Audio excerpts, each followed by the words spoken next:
Good morning. It's today the 25th of November 2025 and I'm here in India, in Goa on the Baga beach still. I'm going this evening to Mumbai and flying from there to Kenya, returning tomorrow. Well, near about this time, 2 days from now, I'll be in, well, close to, yeah, well, time difference, so no, I won't still be in Nairobi yet. Verse 20. Behold, I send an angel before you to guard you on the way and to bring you to a place that I have prepared.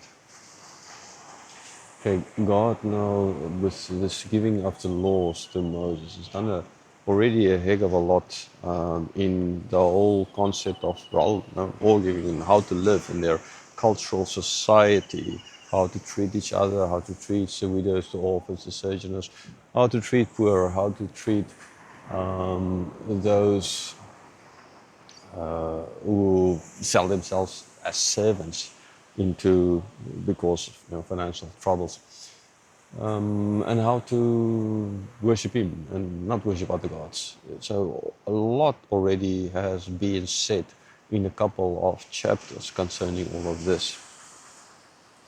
But now it goes on. A very important part is, it seems kind of, I mean, in the one hand logical, on the other hand it's not been mentioned, is the fact that it's all great and well where we are at here in the desert, but what is the point of slaves, people working for 6 years? What's the point of bringing a first fruits? What's the point of any of those things if we are sojourners ourselves still in a desert on the way to the promised land?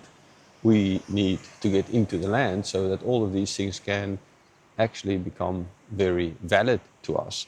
And this is now what's going to be addressed here. So he's sending this angel before him. It's not just the cloud and the fire that's helping in a very practical way against the cold and the heat. But there is this angel that will guard them, that will make sure that all of these things ultimately happen so that they can.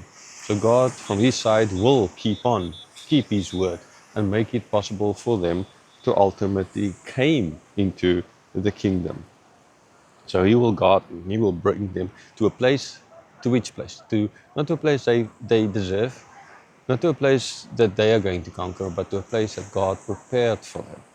So ultimately, on all of this, God is the one who started, took them out, and God is leading them to this land that He is prepared. But He is preparing for them, right? Like Jesus said, I'm going to the Father, because in the Father's house there's many rooms, prepare a place for us.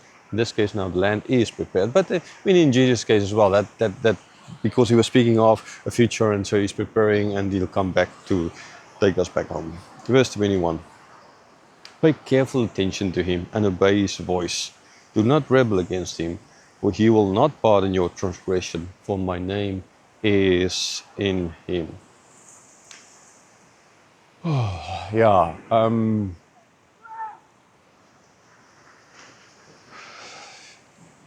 This angel is more than firstly just an angel, because his name is in him. Okay, so he is a clear representative of God. Now, is he just a representative of God? Then it's one thing. But we'll see in the next verse, when we get to it, that he's more than just a representative of God. So for now, I mean, well, actually it's as well in this, say, they're supposed to obey his voice. So the fact that even in this verse and the next verse is stated again, the fact that they need to listen to his voice, to obey his voice, right? So his voice, not just any, but the specific angels, they need to obey his voice. That clearly points out to the fact that this is more than just an angel, right? Not just a Gabriel or any other. This is that specific angel, that pre-incarnate Christ ultimately. They need to obey his voice. So the thing that the angel is going in front of them, leading them to take them to the land that God prepared, but they can't just whatever with this angel and treat him as like he's nothing. No, they need to obey his voice. They must not rebel against him. Rebel against him. Okay? Again, that points to this is more than an angel.